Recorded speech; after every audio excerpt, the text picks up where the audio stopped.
Is the meat tiny? That's what everybody wants to know. Oh, yeah. The record proven. Guinness record world holders, smallest meat ever, man.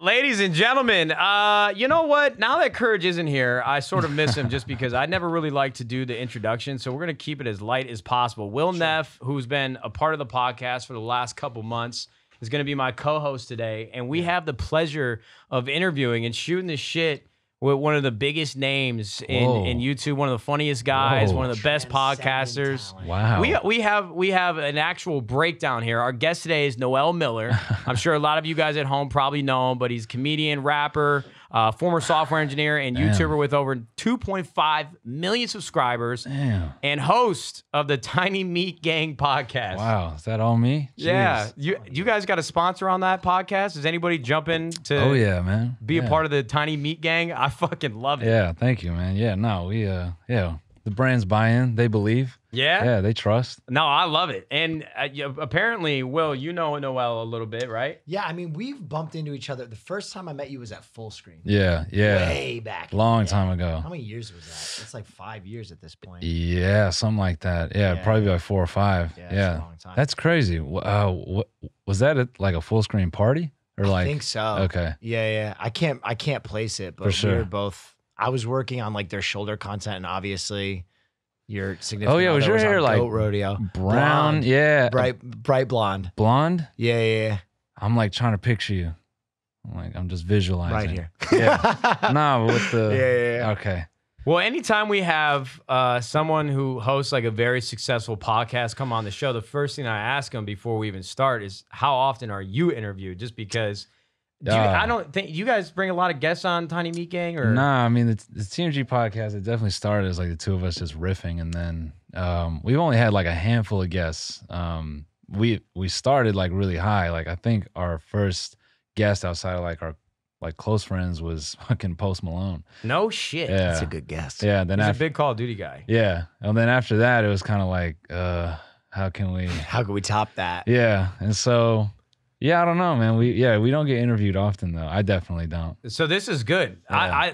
I love being interviewed just because a lot of times anybody that works in the content world, it's like you could do like media interviews, or I do a lot of stuff with like my business partner John. He loves doing like the old school traditional, like you get in New York Times, fuck yeah, we're doing that. But anytime I get on a podcast with creators, they always ask better questions because they understand it as well. Yeah. I mean, I feel you on that. I definitely try to be more pointed and dig deeper with people. Yeah, so this is perfect. We got Will Neff here, like I said at the beginning, who is also did a lot with comedy. You went to Second City in Chicago. I have high hopes for this episode just because I feel like you guys are gonna make me laugh. Well, I mean, he had the best joke at the roast of Hasan, which was right here. I forget how exactly it went, but it was something about face tuning out hijabs was like the best. Yeah. Oh my God, Hasan bro. uses Facetune. I to almost remove pissed hijab. myself. Best joke of the entire fans. roast. Thank you, man. I'm gonna have to go fucking watch that. But before we begin, I had 100 Thieves joke in there too. Did you really? Yeah, I did. Was it a positive joke? Or No, it was negative. But you guys proved it wrong this past weekend, so it's good. Oh no! Oh, was it about losing and not being good at video games? Yeah. Well, we lost this weekend too, unfortunately. Yeah. Well, I mean, okay. So what I said was, I said thank you, Hasan, for bringing me to this glorified Russian cam girl house. Oh no! Because all the talent here is used to choking on camera. Jeez. But All it's right, fine. let's get into the Cash App ad read. We're just going to move on past Russian cam girls. I spent a lot of time doing research into those. Not as comparable to 100 Thieves, but pretty fucking close. Yeah. This show is brought to you by Cash App, and if you don't use Cash App, then fuck you. Yeah. Cash App allows you to own a piece of any stock with just $1. Don't matter how much money you got $1 in your Cash App account, you can buy any stock you want. I'm not going to give you any tips or tricks on what you should buy because Cash App will yell at me, and the SEC will come down and disband and disbar this business in every way imaginable. Cash App investing is free to use and free of fees. And if you don't have Cash App, you can download it today and use code THIEVES, THIEVES, what do they say in Tommy Boy? If you don't know how to put a seatbelt together, I'm gonna come back. Tommy's gonna come back here. Oh yeah. If you don't know how to put a seatbelt on, Tommy over here will come back and hit you in the head with a pinball hammer. Yeah. Ball So pin if you don't know hammer, how to download Cash App, you got fucking problems. $10 you get for free, and then Cash App will also donate $10 to Gamers Outreach, which allows kids to play video games when they're dealing with long-term treatment in hospitals. One of our partners that we've been working with for 4 years now. And they do awesome work. They do awesome We're work. actually very close to donating the most gaming cards to hospitals ever in their company's history. So go download Cash App and help the cause. And so remember to use code Thieves when you download Cash App from that Google App Store or the Apple App Store. Good read. Hey, man, Good. I can that do this read shit was- too. I don't need courage for everything. This guy's a pro. That read was amazing, man. All right, so for people that don't know Noel Miller, Yeah. if they don't watch Tiny Meat Gang or they haven't followed you on Vine since 2014 or watch you on YouTube, like, Man. let's rap. Like, tell me how you got started, because even Will brought it up. You were a software engineer at one point. Yeah. it's- I'd love to know about that, man. yeah. No, That I mean, seems like dark history. I've never heard about that in your description. Nah, yeah. I mean, it. So basically, some years ago, I dropped out of college like in my last semester because and I ended up going back and finishing, but yeah, I take it. Give it back. Reverse. But not to give you like the super long version, but basically, I had done a few like crowd-funded commercials, and I had some success with that. So I kind of like had like a good amount of like just video equipment for the time, and then in that process I wanted to start like a production company, but I was way ahead of myself. I got the gear before making money, so I had to figure out how to make money somehow. And so I taught myself code, and it was just kind of like through fluke that my fiance, she was working at an agency at the time, and she was like, based on some of the people here, I feel like you could fit in and you could easily have this job. And so it was like a self-taught thing, and I applied to work at a few places and just work my way up the ladder. And that's actually what, Are you good with languages too? like speaking languages? Usually people are like really good at picking up code or good with language, because obviously coding is like, because I know I learned how to code in school too, but I'm dyslexic, and it was like the worst experience of my life. I've never even tried that. I should get on like Duolingo or something and see if I could, score high or some shit. But, But you just, how fast did you pick it up? Were you just a natural at it? I guess you could say I was a natural. When I learned the most on my first dev job, because they kind of realized I was a sponge, so they were able to just like teach me quickly. What was your first dev job? So I worked for a ad agency. I don't want to like dox myself. But Oh, okay, yeah, fuck it. yeah, they're in LA, but no, and Cut that. Yeah, no, it's fine. It's We'll fine. dox you in post-production. Yeah, Don't worry. that's We'll fine. put all Yeah, your you put the information out address there. and- Yeah, everything. And so I was writing a lot of random stuff. I learned like a framework that's like a mock of Ruby. It was written in PHP. It's called Laravel. So like I did a lot of work with that, a lot of front end work. I was like pseudo full stack. Even towards the end of my career, I was like dabbling in like DevOps type stuff, like server creation and shit You were like deep. that. A little bit, yeah. I was getting there, but it was starting to, it was definitely at that point where I'm like, I'm funnier than I am better at this. Yeah. So I need to get the fuck out of here. What's great about that too, in a world where software engineers there is a huge necessity for software engineers. You are doing content and just a personality full time. Yeah, I actually, all while I was like learning and writing code, I was actually doing stand up at my first gig. Another stand up comic got hired, and after the first day of him working there, he like pulled me aside. He goes, "Hey, bro, you ever thought about doing stand up? Like, you definitely have the chat." And I said, "Yeah, I've thought about it. I've never gone for it." So he actually was like, "Well, why don't you come watch me at a show like next week?" And I said, "Yeah, sure." And it turns out that show was an open mic, and he was just like, "Bring it." Damn. He set you up. Yeah, he's like, Did you do well at the open mic? Nah, I mean, Open mics suck, Yeah. dude. So Yeah. the thing that people don't like, if you don't do comedy, the thing about open mics are everybody in the audience are other people that are about to perform at the open mic. So a Yeah. lot of people are like so nervous and waiting for their time to go that it's like you Yeah. usually fucking bomb no matter what. Yeah. What's that Chris Rock movie, Down to Earth, where you ever see Down to Earth? No, I haven't seen it. Oh my God, wait. Have you seen Down to Earth? I know I've seen it, but I just don't remember any It's of it. Chris Rock, who is a comedian in the movie, and he dies and basically goes to heaven. They're like, hey, Okay. you could take somebody else's place. We can send you into a body you weren't meant to die yet. They put him in this old man. He's rich and super wealthy white dude. And you got to see it. It's a Starts fucking murdering the classic. It's stand-up all game? about stand-up I comedy. I gotta watch it. Yeah. You got to watch Down to Earth Tonight. It's one of my I'm on favorite it. movies I'm of all on it. time. Okay. So now, I got a question I Okay. want to Yeah. ask. So fuck you, you Kurt. you have a really inside kind of knowledge on this, and I want your take. Sure. Is it uncanny to have hit on Vine Yeah. when it was popping, watch it die, and then literally kind of see like a phoenix incarnation of it in Musical.ly and TikTok, Yeah. and kind of have this feeling like, fuck, I was doing this before it was a thing. Like, can you Yeah. imagine if Vine had carried over and then caught that? Like, where would you be right now? I'd probably be doing the same thing, honestly. Yeah. Like, I think I actually just got back from North Carolina. I did 5 shows at what's the spot called? How am I fucking blanking on this? But no, I was thinking that exact same thing when I was there. That was my whole MO, even with Vine. Like, Yeah. I was doing stand up, and I only did Vine because I thought, oh, if I kind of am able to blow myself up on social media a little bit, it'll make it easier for me to talk to the bookers and the promoters. Like, maybe they give Yeah. me more of a shot. And that was kind of working.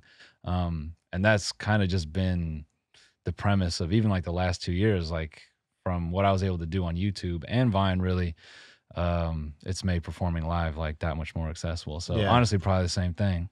How many Vine creators survived kind of that down period? Not many, right? I mean, there's a lot of stories from that, like King Batch and Melvin Gregg. They became actors. Like Melvin Gregg's like, full time on Snowfall. There's other there's plenty of creators who, struggle with the YouTube format or struggle to find something afterward. And there's a lot of like niche stories in there too. So, but yeah, I would say out of all the users on Vine, yeah, it's like a handful that were able to. Well, that was the biggest issue, is that a lot of these people on Vine, they found like a type of comedy or a type of format of videos that worked and helped them blow up. But translating that over to consistent long form content where you can actually earn dollars off of ad revenue and find the right partners. Yeah. It was next. A lot of these people, it's a testament to clearly how smart you are and thanks, entrepreneurial to be like a software engineer, kind of come up with like stand-up comedy, jumping into open mic. Obviously very talented and intelligent. Like, you were able to carry it over. No, it's, Yeah. I don't know one person besides maybe like 3 or 4 people that I used to watch on Vine that are now on TikTok or still have a career in the entertainment industry. Word, damn. It's difficult. It's really, it's really really hard. difficult. It's Very like hard. someone, Enable is a great example. Yeah. He, one of our buddies, he's from South Philly. He always reminds everybody. Always carrying the Draco. He's fucking hilarious, but he Yeah. came up as a Call of Duty pro, Yeah. and he played video games professionally for a really long time, was one of the best, and now he's trying to do content creation full time. And I'm like, Sure. damn, we just need to find something that you can grip an audience with because you're hilarious. Every time I'm with him, I'm laughing, I'm crying. It's great. Yeah. He's got to find his niche on YouTube Yeah. that he can make consistently. Yeah. It's a difficult place. Everything's oversaturated now. I mean, Yeah. whether you're on TikTok, Twitch, YouTube, it's like everybody's trying to make it. Everybody's trying to be full time. Yeah. And it's so hard to get attention. Yeah, it's probably the most difficult time to get into entertainment, and the bar is just like weirdly set higher and higher because now the expectation is like that you can do a lot. Yeah. I feel it is good to start in one place though, and step it up one bit at a time. But the quicker you can figure out how to do long form, I don't know. It just depends on who you are, because you could just be fucking hot on TikTok. And, Yeah. I wish I You was can hot. just be fucking hot on yeah, TikTok. and that can That's like crazy. open up doors, man. So if you're ugly, it's a lot harder. That's for sure. Bro, imagine like 2 years you told somebody they were going to pull up, just start dancing, Yeah. showing off in the thumbnail, looking good, and you're going to do great. You're going to Yeah. do wonders. You're gonna go far, kid. So when did you and Cody meet? Yeah, so my engineering career basically took me to full screen, and I was just doing like marketing type development there, really like, I don't know, straightforward stuff. And it was weird. We kind of knew each other from Vine, and I hit him up. I was like, yo, man, like, if you live in LA, like I'm out here, if you want to just shoot some shit. He was like, yeah, sure. And then, nothing really happened from there. And then I'm working, and then he just shows up one day and sits on the other side of my desk, like literally like right there.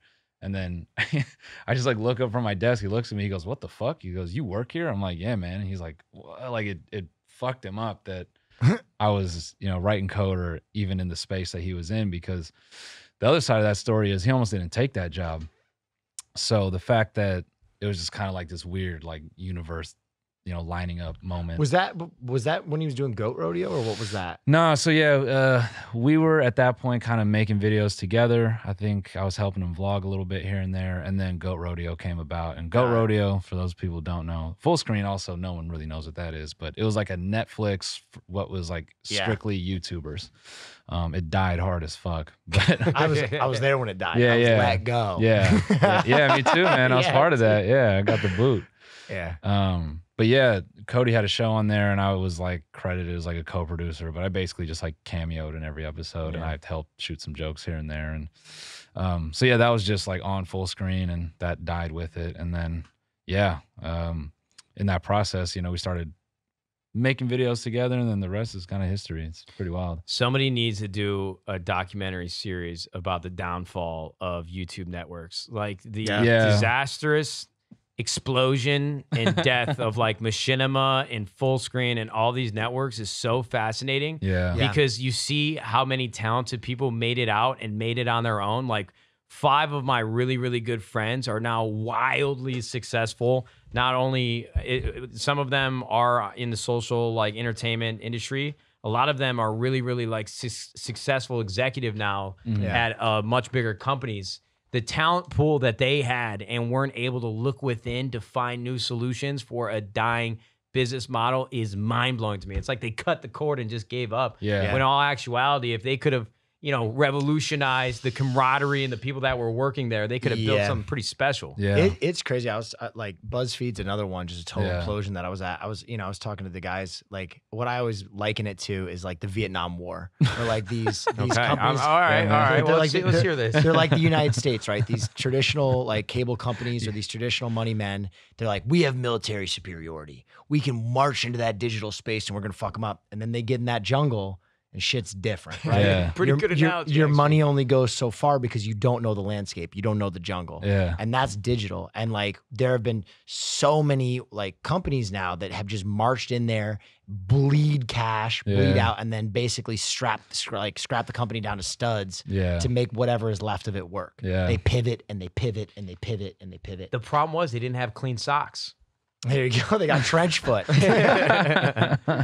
Please tell me if you guys haven't seen Forrest Gump, go watch it. I thought you were about to go into like MeUndies read or something right there. I could have pulled up. Alex, we ain't got no more sponsors. We only got 2 for the whole podcast.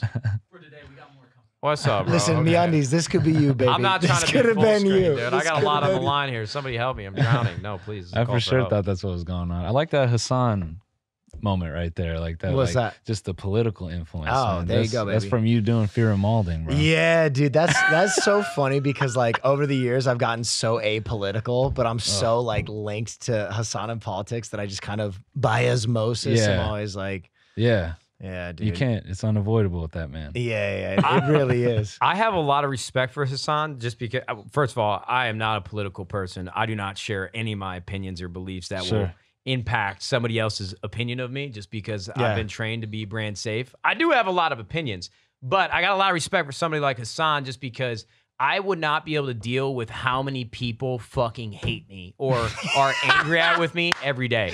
No, I think about the same thing with Keemstar. Obviously very different, but for somebody who's made a career for like the last 8 years about being dramatic and talking about things that people don't want to be talked about publicly. Polarizing shit. I can't go to bed knowing like I have a huge, massive hate. What?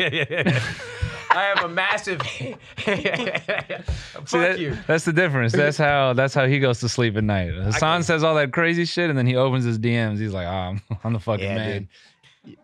You know Hasan's about it because I've heard him like literally at nightclubs talking that political shit to women at the bar, and you're just like, I can't believe. Don't say this shit, man. You're gonna have so many nerds upset about this. Like what? This dude talking about Marx in the club. Get out of here. For sure, man. Absolutely. Handing him at Warwick, like, hey, check out this Biden pictures meme. of his manifesto. Yeah. What are you drinking? Here's the thing about labor. Yeah. We have to seize the means of production. You're so right. Dude, I went to a party this weekend. I was in a traumatic car accident when I was younger, so I can't hear very well. And so all these people at this goddamn party, They got a DJ at a house party. Yeah. And it was like 5 fucking speakers. Every single one of them's on drugs. All very nice people. All on drugs. Just off their face. Yeah. And they're all trying to talk to me. I can't hear a goddamn word, even if they are looking at me and I'm looking at their lips. Can't hear it. Yeah. I can't go to parties or a club no more. Bro, Yeah. Can't have a conversation. You know what? Yeah. You know what people on drugs always do too? Usually when you're not on drugs and someone can't hear you at a party, you give up at a certain point. You're like, hey, blah, blah, and they can't hear you. It's like, ah, fuck. Yeah. People on drugs will not stop. They'll be Yeah. like, no, I was saying. And you're just Yeah. like, I can't hear. Just over and over again. Girl just chewing on her fucking face. And that's like, they don't even have all their 5 senses, right? Like, you can't even just have like hot breath to try to drive them away. Like, you just, like, that wouldn't even. Preventative stinky Yeah. breath. Yeah, they see right through that shit. They're like, so what I was trying to say. TikTok's a weird place because it's basically like fostered an entire community around drug culture. I always run into these like, Oh, really? my algorithm will eventually like serve me up like people making fun of like what it's like to be on cocaine or people on Molly. Oh, yeah. And then you got like 12-year-olds in the comments like, oh my God, Like, I can't wait to do drugs one day. I can't wait to get this joke. It doesn't make a lot of sense. So, hey, look I mean, you walked us through the first part of your career, but I'm curious because my favorite part, it's like the new Marvel movie, Shang-Chi. I loved it just because my favorite Marvel movies are always the one that are the origin stories. Sure. The first movie in any trilogy is always the best. Iron Man. I mean, Captain America, you can argue, but Shang-Chi, incredible. Your origin story, I'm curious, like, what was like the climax for you where, okay, I don't have to do this software engineer shit. I might be able to make some real money doing this thing with comedy and doing this thing with just the internet. Yeah. I always think that's a very triumphant moment. So I'm curious, like, where the anime moment where shit just, you're like, I got it. Yeah, so we hadn't done any of That's Cringe videos yet. We had done like some variation of them, but they were doing well. And then Cody had started a podcast and it was doing all right. And then I jumped on and then we did 2 episodes together and those like blew the fucking roof. And then simultaneously I had been laid off from Full Screen. Yeah. It was crazy. I actually went on like my first like dope vacation that I could ever pay for myself just because like I was at that point just from writing code and it was like this pretty dope moment. I'm like, hey man, like I'm doing comedy. It seems like the internet thing's working a little bit, you know, just by way of working with Cody and obviously like I had gotten some success through Vine. So it's all like, it's like these small things percolating and then I'm in Mexico at a resort and then I get an email that all these people got laid off at Full Screen and I text my boss and I'm like, yo, this doesn't affect us, right? He was, like an hour goes by. Right? He was like, yeah, it does. You need to call me. And it was so funny because you were on vacation when it happened? Yeah, and I think I was writing code as like before I got the notice or whatever. But it was fine. Like, you know. How was the rest of that vacation?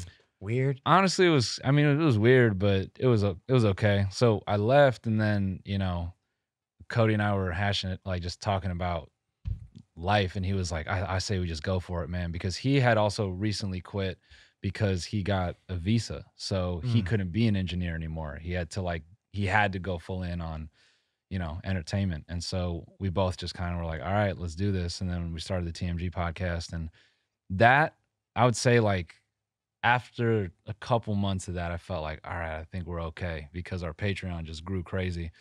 And damn, yo, that sounded like a movie. Damn, I think we're okay. Yeah, like yeah. It's like at the end of something. Sorry to interrupt. No, it's fine. It just reminded me of something I've seen before. I don't know what it is. I mean, it kind of felt like a movie moment. Just our Patreon was strong, and we had, you know, we were kind of flirting with the idea of like music, and we had booked a random like live podcast just one time, and that went well. So like I said, it was all these small things just percolating, and then the year following it just or the 2 years following it just went crazy. Damn, well, that's a dope story. I didn't know that all that history because obviously I've seen your guys' names. Yeah. I actually don't watch a ton of YouTube anymore. It's all right. And don't watch a lot of podcasts. So I don't mean it disrespectfully, but I was excited to chat with you just to hear how you got to this point. And it seems like a lot of things happened at one moment that led to an actual opportunity. I mean, it seems like getting laid off was the best thing that could have ever happened. 100%. Yeah. And I caution anyone listening to this, it doesn't always happen that way. Yeah. It makes you commit though. Makes you take that definitely. leap, right? Yeah. When you don't have the, it's like Batman climbing out of the gorge, right? When you don't have the safety cable anymore, that's when you got to go tits out. Yeah, no, it was it definitely that had some scary ass moments. Yeah, I like that. That was descriptive, man. Yeah.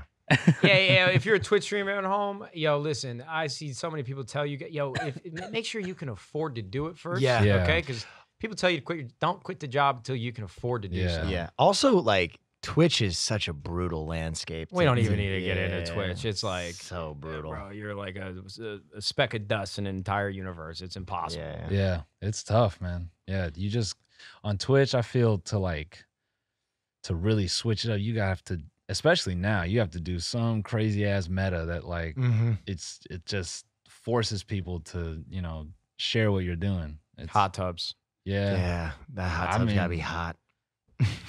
Yeah, or like burning yourself. Like I don't know. Like, that is not financial advice. Do not set yourself on fire. Or just like a hot tub that's way too hot, and it's like if we get up to this many subs, I'm gonna get in there. Everyone's like, "Yo, first degree, let's do it."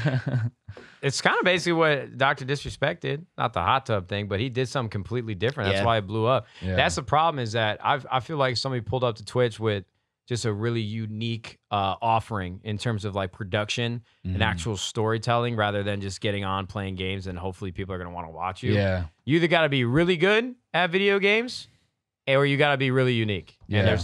And there just has to be some sort of differentiator. Especially now, I feel like people they never factor in the part that with time, now a lot of people have seen a lot of people who are good at video games. So even that in and of itself isn't always a draw. Like, people have seen 30, 40, 50, 100 creators probably like in their lifetime in the last few years that are good at video games. Yeah. So the other thing is games are like supernovas, man. Yeah. They get real hot and then they go. You got to figure it You out. could be fucking insane at Apex and then your runway is the next 2 years. Yeah. You know what I mean? Yeah. Do you have do you find, man, I'm trying to think of the right word. I keep thinking about using the word percolating. I'm like, I got to pull that out in a meeting this week or something. I've never used that word. I mean, to be honest, I don't know if I've ever said that word. I just feel very professional right now. Oh, you killed it. I loved it. Now, when you look at TikTok as a platform, do you ever, are you ever upset that Vine didn't have as many resources in terms of like music and effects and different ways to convey like your comedic touch? Do you think TikTok would have been easier for you to take over rather than Vine? No, I mean, I would say on Vine, I definitely looked like a weirdo because I had such high production for Vines. I remember that was like the #1 thing people would always DM me for. They're like, how the fuck do you do this? Because I would shoot all my stuff on like a DSLR and I would everybody else is on like a Nokia flip. flip. I'd cut it in Premiere and I was doing like a lot of green screen stuff, but I was really like getting nitty gritty like with the the matte tracking and all that shit. And so, but I don't know if I would have made it like easier or better. I probably would have gone about it the same way. I'm actually not mad at where TikTok's at because I think there's no way TikTok could have, or Vine could have been TikTok. I think the technology just wasn't there. And I don't think culturally it would have been there either. Like, I think it needed time. Yeah, it's amazing. I mean, you probably remember this, the visceral reaction that some people had to like 7-second videos. Yeah. What are you kidding me? Yeah. You can't do anything in 7. I can't learn anything from that. Yeah.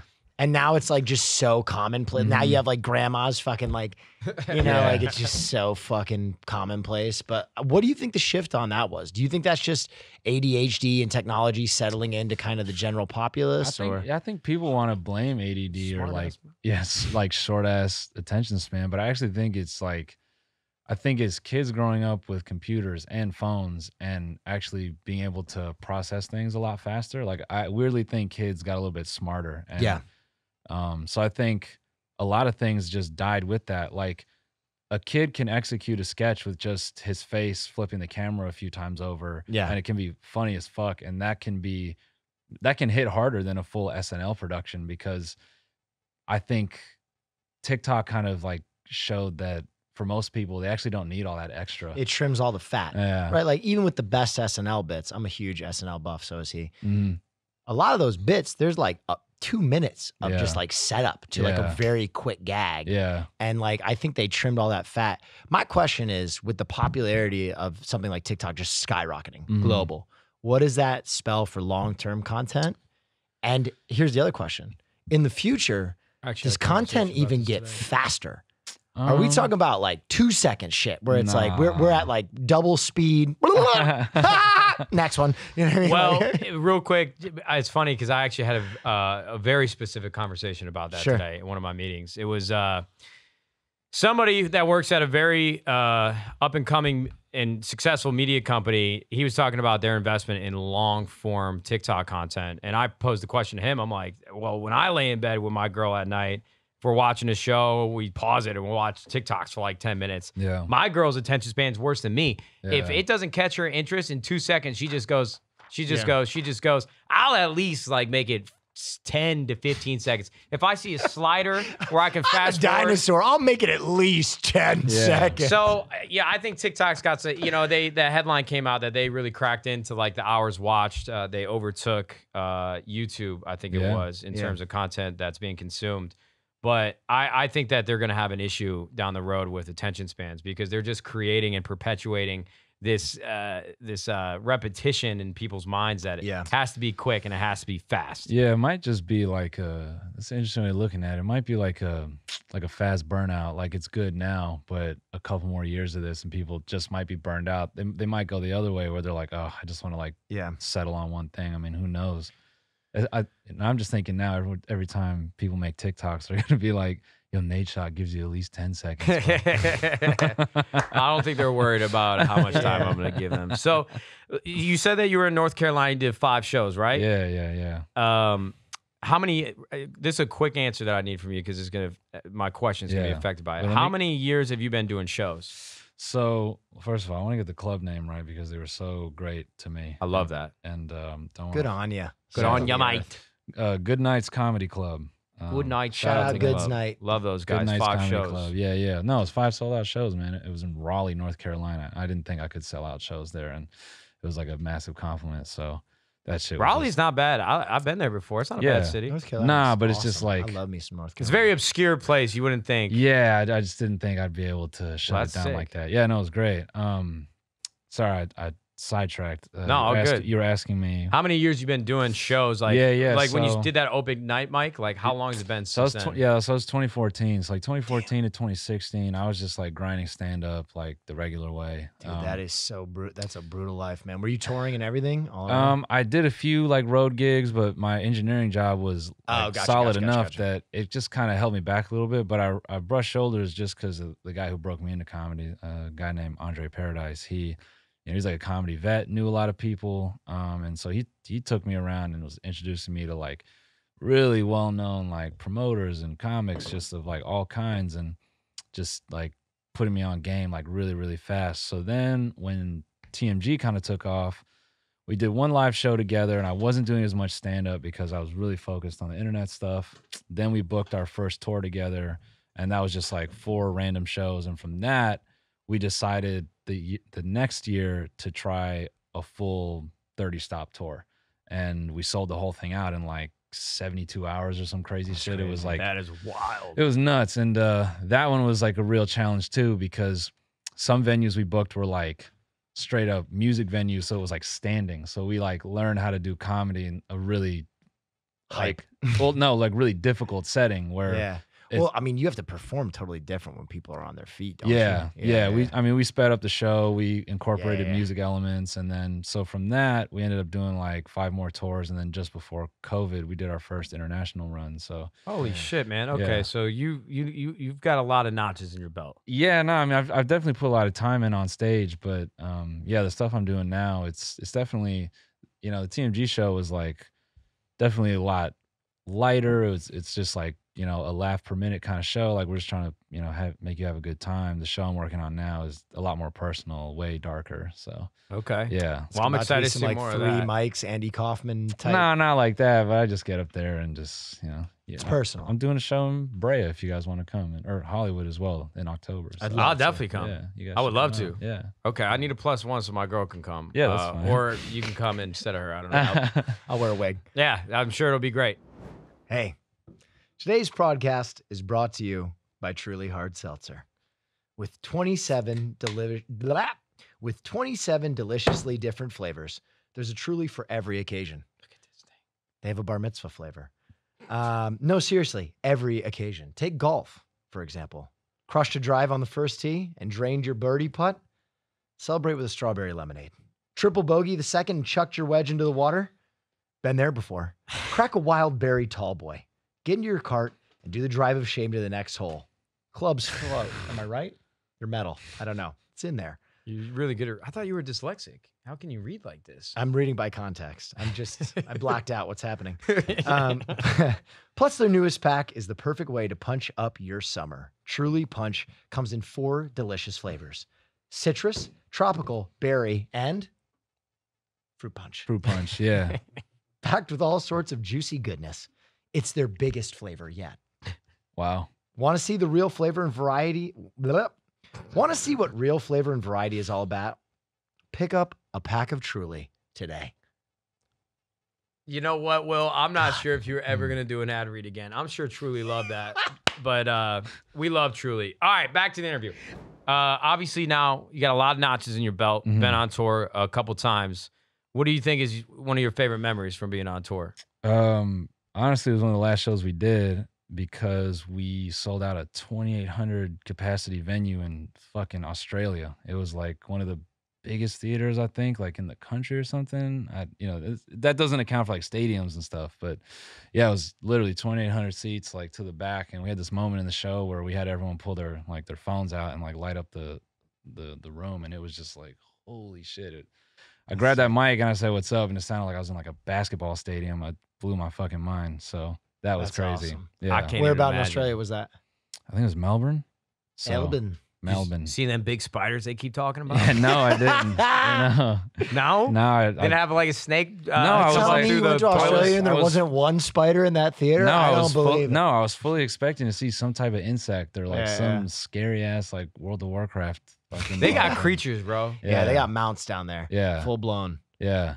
It's Nah. wild to think about, actually, that creatures like that exist. They got spiders as big as your hand, like, and they're everywhere. I Yeah. don't fuck with that at all. I think because we were in the city, we didn't get to see that too much. But I'm Yeah, sure yeah. if I just went even 100 feet outside. The other thing that trips me out is all the koalas have chlamydia, right? Yeah. Or, yeah, that's like, oh, man. No, that he's not No, wrong. no, he's not wrong. This is factual shit. Stop laughing. Why do you know that? We brought that Because up. it's like a global crisis. Yeah, we brought that up. They all got chlamydia, man, like an old folks' home. Did somebody start fucking koalas? Like, where did chlamydia, like, Bro. where did it? I don't know, Where but was the genesis of chlamydia? Apparently, chlamydia is very insidious. It's everywhere. We went to an animal sanctuary and our fucking tour photographer brought that up, and the person working there, she got pretty upset. She's like, "That's like yes, it exists, but it's a really serious thing and it's not a joke." And we're We're like, sorry, Australia. "Nah, a koala with like a messy box is definitely hilarious." Yeah. Should, So, they should change their national flag. It should just be a koala like itching itself. Sad Yeah. koala. damn, so many Australians pissed right now. No, we love the Aussies. I did a fucking shoey when we won CSGO back in the You day. did a shoey? I did a shoey at like 3 a.m. Ah, dude. Didn't have any beer, so I made the whole Did you thing do a vodka. proper shoey? Did they pour down someone's ass crack first? No, it was just me. That would've Just been, you? It would have been pretty difficult. I to did. do One, that. I did one of those when I played rugby. My first try, they poured down Damn. some sweaty fat dude's ass crack first. You might be the reason the koalas have I chlamydia. gave the koalas chlamydia from That that is shoey. I nuts, did. bro. Yeah, for sure. I would love to know the origins of that. So I'm gonna go home and do some research. Where did koala chlamydia come from? There's just a still of like the raddest koala ever. Like, this is James B. Koala. He did cocaine with Motley Crue in the 80s and got chlamydia from this groupie. It's like him doing cocaine off of groupies' tits. I'm so lame. I was really wishing you were gonna be like, yeah, they poured it down his crack, and then I got up and I was like, damn, that tasted like ass. Stupid. Man, see, that's how I know I wouldn't make it as a comedian. My brain don't go there. I was like, man, I know what I'm looking up on Pornhub tonight. I'm trying to Koala remember. cooter, dude. Oh my God. I'm trying to remember what Will was talking about with like the like TikTok and attention span. You asked me something and it was so like, Oh, I the first pessimistic, thing and I loved it. the first thing was, what does We it love spell for pessimism long here. form? Right? Oh, Is yeah. long form a thing of the past? Is it ancient? Is it archaic? Fuck. I actually had a really intense conversation with Cody about this recently on our podcast, but I think, yeah, we're in a weird pocket because you could tell like the views on YouTube are not what they used to be. Like no one is popping as hard as they used to Thank be. God you said that. I was like, I had my buddy at YouTube go look. I'm like, if I'm irrelevant, just let me know. But if not, tell me what's wrong with the back end of my channel. No, I mean, I've been getting my ass kicked a little bit by the algorithm as well. Like there was like a clear drop off. I was doing really well, and then it was like a switch got hit. And I think something that's really interesting about TikTok that is really overlooked is I'm starting to see people use it like a search engine. Like, I was with friends and we brought some up, and a few times, like my fiance, her friends, they'd be like, "Oh, let me look that up on TikTok." Like it's Google, and I think that right there, that just habit. So I have a theory on this. When they are doing like dominant and recessive allele research with genetics, when they're like, Say that again. Dominant and recessive allele research. So like the way that genetics work, there's dominant and recessive alleles. So like curly hair, dominant allele, straight hair, recessive. If you have the dominant allele 3 out of 4 times, you'll get curly hair, but on the 4th kid, you'll get straight hair, right? So they use things with very short lifespans to test these things. Like beanstalks was the one, or like mice. They can test all that kind of stuff. They can turn over generations and generations and generations. The algo on TikTok works in overtime because the content is so short. Yeah. So like viewer habits register even faster. Yeah. Right. So they're getting 1,000 times the information on TikTok That's actually a great point. that they are on a cable network, because you got to fucking call someone. Hey, did you watch The Voice this week? What did you think? Whereas on fucking TikTok, it's like, that's data. And they're fucking collecting all that. So I think a big part of why TikTok is smashing is because you've seen it. You watch TikTok for 20 minutes, they know everything about you. They know. They know I like videos with mullets in it of... somehow. I'm like, God damn, look at all these mullet videos. And then you think like, is everybody on the internet making mullet videos? No, I'm just finding them all because the algorithm is in my head. Yeah, Wall Street Journal did a crazy ass study on that. They basically like ran these bot accounts that were registered as like 13 to 15 years old. And they like gave them certain behaviors to exhibit, and like they would show like this map of like TikTok frames of like the algorithm for the past like 1,000 videos. And it'd be like 70% like, you know, like dark ass BDSM or like how to cook ecstasy and like crazy shit. But it is that like. It's wild that we're talking about this right now, because I watched a TikTok yesterday and I was I was not feeling the TikTok. I wasn't in that type of mood, but I watched the whole thing and I didn't dig any deeper, which I did. I wish I did for this conversation, but they were saying that the TikTok algorithm and the machine learning that they have implemented, they actually, the algorithm creates the filters and the effects that people are using on the fly. Oh. That's like crazy. The teeth brightener one, they created because the camera was seeing all these people with his yellow teeth. So they knew that if they were showing people with white teeth, they would love it. They saw all these people without freckles and without, blushy fucking cheeks. So they gave all these filters for it. Yeah. You should watch it. I might not have explained it that well, but that's what they said. It was compelling. Yeah. What is it? What was it, like that Chinese streamer that got like caught like digitally catfishing? Like she had like some face mask like digitally. Yes. It made her look like hella younger. I saw this. And that's like a super common thing. I mean, that ties into the whole like that hollow, what the fuck? Like Hollow Live. Like, what is that? Where it's like a dude in like a fucking mocap suit pretending to be like a teenage anime like VTuber girl. and VTuber stuff. shit. Yeah. I mean, it's kind of that same. That's crazy though. That shit is all fascinating. They need to make a filter where it makes your face unlopsided. Dude, I think television production.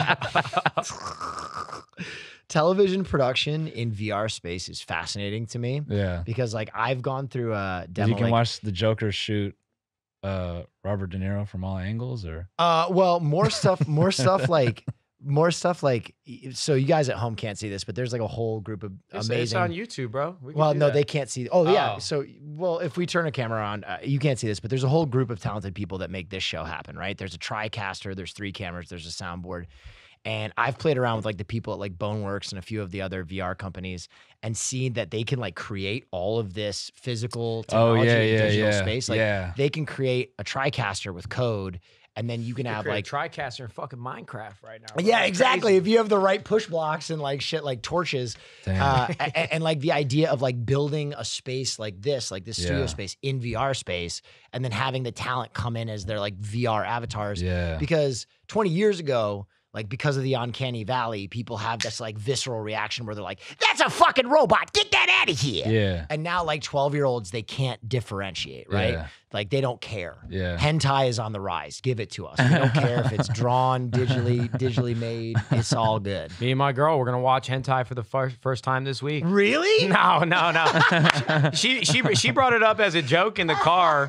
No cap. I'm like, how did we? That's the best date night ever. We're gonna have a nice linguine. We're gonna have some wine. We're gonna watch some tentacle porn. I'm not even kidding. She doesn't know what hentai is, but I explained it to her. I'm like, baby, that's like a once every like 6 months type of thing. You only search hentai twice a year. That's the only thing you're allotted. Yeah, when you're deep. She was trying to cheer me up. I'm like, baby, this ain't cheering me up.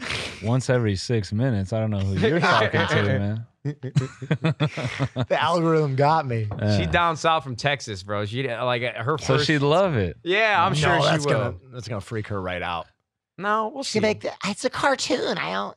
Maybe because she's been watching anime with me. Maybe we'll find That's a big a shift. kink. You know, we're gonna be together for the rest of our lives. We got to explore. You gotta at least give her something like entry level, like something. You can't bring the tentacles out day one. Nah, that's like day 2. Yeah, I've never actually seen tentacle hentai. I've actually watched very traditional hentai porn. I'm trying to Very think. classy. Yeah, I'm trying to hentai. think. I've definitely seen at least 3. I mean, I had Kazaa. Like, you definitely. Yeah. I can't remember what they were. I actually don't think I've seen tentacle porn either. I don't think I want to know what that feels like. To watch or to be get penetrated. You by don't have to get tentacles? you don't have to take the tentacle, man. Wait, what type of hentai have you guys been doing? You don't have to. You don't have to fuck. That's so crazy because I brought an octopus in a bucket. Yeah. You want a thumbnail? We'll give you a thumbnail. PETA, turn around. Is PETA still around? I think Oh so. yeah. Yeah. Oh, they're throwing blood at fur coats at a lightning clip. Yeah. Yeah, there was like a handful. Yeah, that was on TikTok as well. Those vegan girls going in that KFC. Yeah, they just have a blood bucket and they're like, "This is murder." Yeah, I thought they were doing like a West Coast Customs job in there.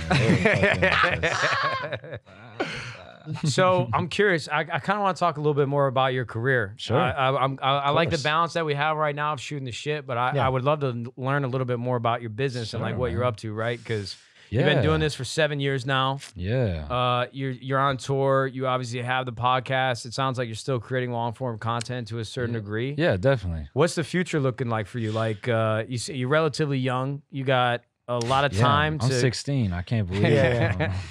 a lot of time to still create. Yeah. I'm curious, like, are there any big projects that you want to have on the horizon? I mean, you talked about having a production company before you had all the equipment before you had anything to do. Yeah. So it sounds like you got big ideas. I'm curious. Yeah, man. I mean, I did a couple short films on my channel over the years, and even through COVID, I came with this idea where I wanted to turn a late night talk show desk into a car. So I even piloted one episode with Hasan. And Oh yeah, this was sick. Yeah, and it was like, it was a really basic version of it. I'm working with some people to like remake the car. It's gonna be like very actually akin to like a Formula One car. That's the goal, and it's gonna be like it should have Can I give you the A1 tip on that? Sure. Hassan was great. You need someone buxom for that. What do you mean? Someone very chesty.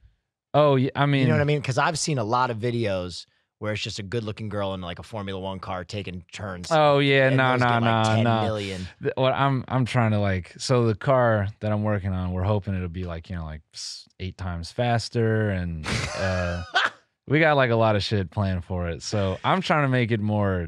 I want grown men's like Sphere. Fear, yeah, that's what I'm going for. But I yeah, like that.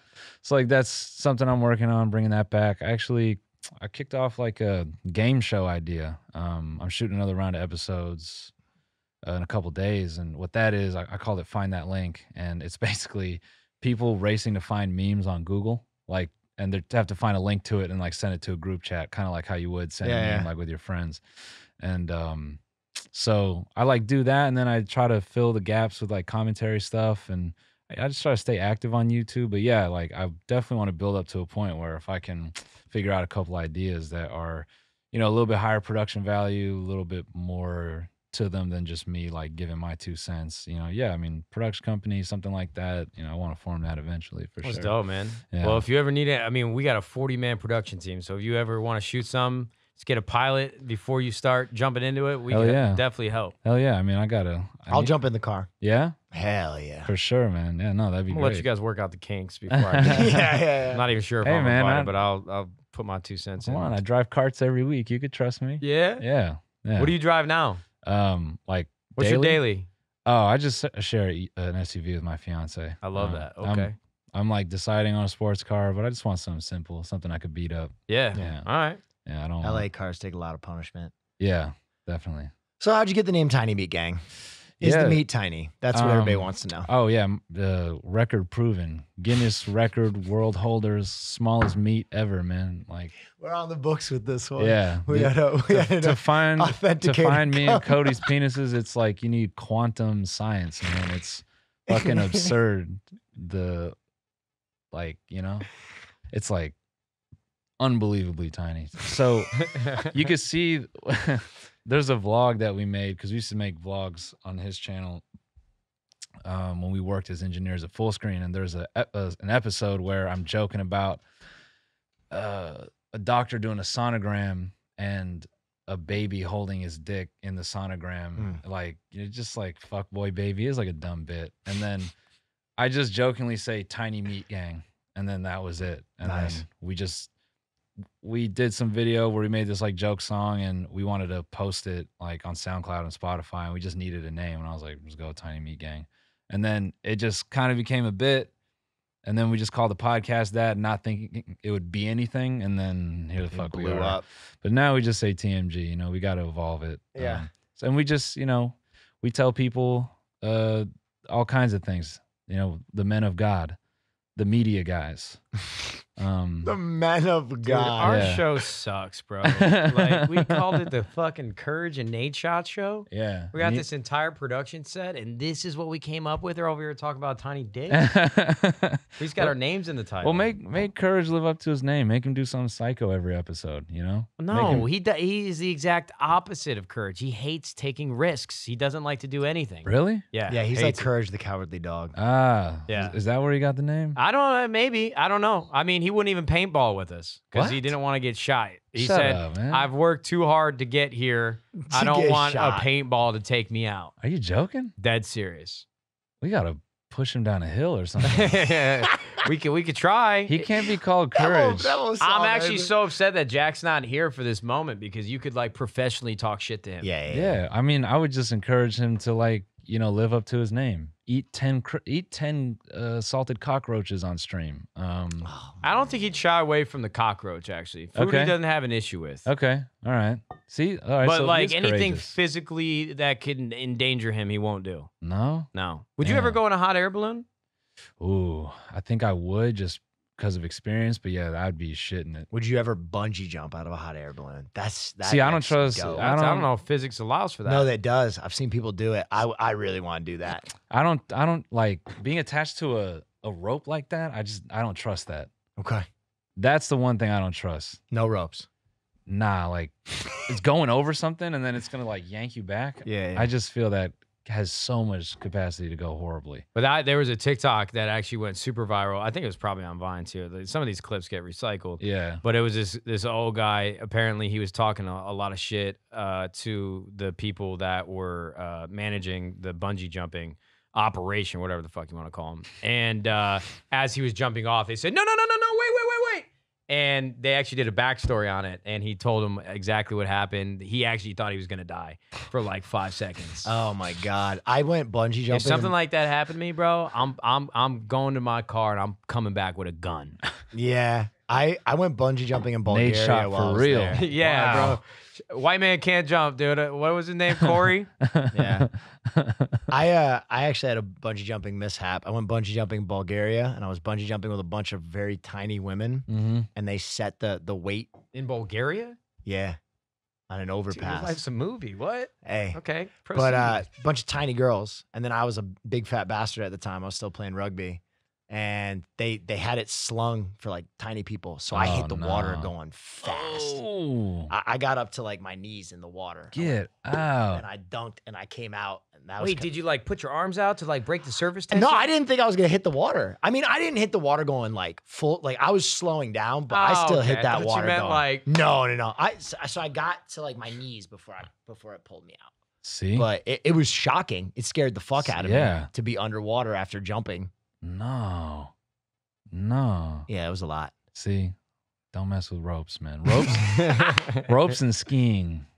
You don't ski? I will never ski. I just skied for the first time this past Rich February. people always get taken out by skiing, man. They do. True. Sonny Bono gone. I just watched the Sonny and Cher. Michael Schumacher. I just watched his documentary. Like, he's alive, but sad story, man. I don't want to know the story. Yeah. I had my buddy was skiing with me. He went off the side of a mountain. My buddy Dan. What's up, Dan? If you're I thought you watching. were gonna say my buddy Sonny. No, yeah, I was skiing with my buddy Sonny Bono. No, but he cracked his skull, and I had to carry Yeah. him up, Oh, put him on a hell no. sled put him on a helicopter took him to a jet. Man, you're a Jet took him to fucking Butte, action hero, Montana. man. Look at all this crazy shit you do. Rescuing Yeah. people, bungee jumping, I'm Bulgarian old. women. You You get know that enough he's trying to years on- cure chlamydia in Australia? Yeah, Yeah. dude. I'm doing a lot of research. Bro, I did not know we had James Bond on this show. This is crazy, dude. All right, so brother, you know what? This was a really quick hour, and I don't want to hold you up any longer. Nah, but This That's went cool, man. fast, man. I have one more question for you, and it's the Yeah. stereotypical like YouTube inspirational. Sure, man. Yeah, I've gotten the question before, and I never know how to answer it. But you seem like a very articulate, intelligent individual. so I feel like you're damn, gonna hit man. us with some Compliments. wisdom. Thank you. Nah. Self-made, 100%, clearly. An entrepreneur, like the spirit of what an entrepreneur is, you've Thank you, clearly man. done that. If you had to give anybody advice, Yeah. one thing that you've learned along the way that maybe was in the back of your mind as you went through your career, or one Mhm. thought that really culminated to this moment, what advice would you give? Being tall helps. Nah. actually good advice. I was looking for some real shit. Dude. I want to feel Noel Miller and some advice. No, man. I think I learned a great quote from my buddy Spock's manager. He said, "People don't see talent; they see consistency," and that is probably the big underscore on everything now.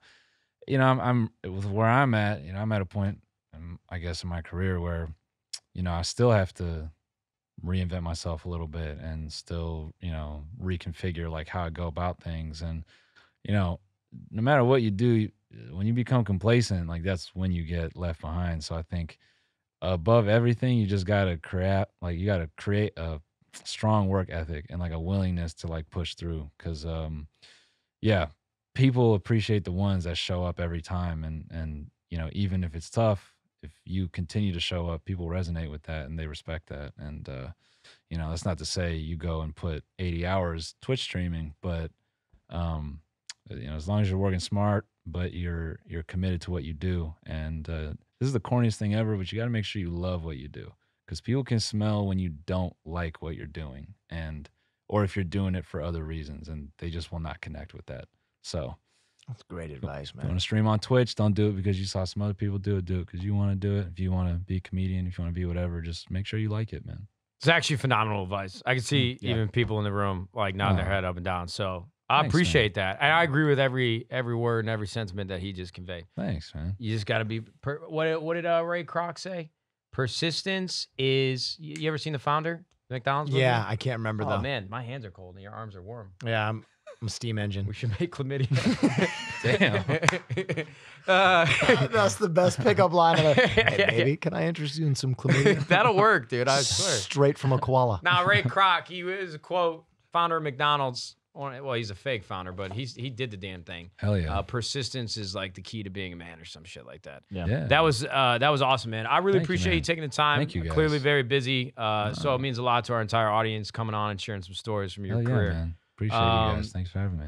Jack is going to be really upset that he didn't make it for this episode. I'm not kidding. I think this is a world record for the fastest hour of this podcast Dang, in man. history. Sheesh. Well, you you. are like the Barry White of comedy, by the way. You are the smoothest motherfucker. Oh, I've never no, seen you hardly. off keel. Yeah, I'm trying to like scare you a little bit, get your like voice to Like go up. you're definitely a surgeon in another life, man. You Oh, are. nah. Yeah, hold out your hand real I've quick. never seen you flapped or flustered. Well, he should, maybe it's surgeon. I'm not sure. You ever seen the TikTok? No. Hold your hand out as straight as you can if you could be a surgeon. You guys are fucking idiots. That doesn't exist.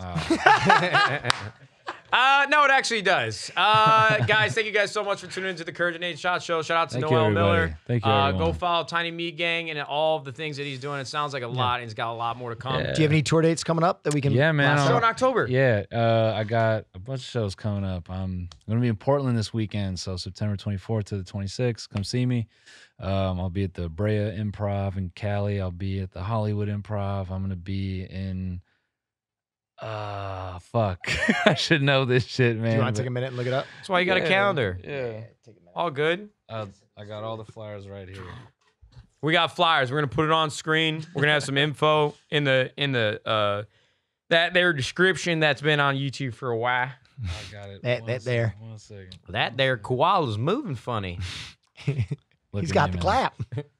Look at me, and I just pull it out of my pocket. Wait for it. Yeah, here we go. All right. Listen up. So yeah, Hollywood Improv. I'll be at the Funny Bone in Columbus on November 2nd. I'm doing the Helium Comedy Club in Philly, December 1st to the 2nd. And then I carry over to next year. So yeah, if you remember this by next year, I'd be impressed. But just follow me on Twitter to find out more. What's your airline of choice for traveling on tour? It don't matter as long as I could if there's someone behind me that I could fart on. You're I'm not all good. racking up miles? I mean, yeah, but Frequent flyer. look, man, I'm Delta. Some aspects of business, I feel like I just can't care that much. Okay. I respect that. Got you. Clearly, you've never been Diamond Medallion. Nah, I Never haven't. felt the power of I the Admirals haven't. Club. Everybody beneath you. All right, guys. Thank you so much for tuning in. We hope you have a fantastic day. Catch you guys soon.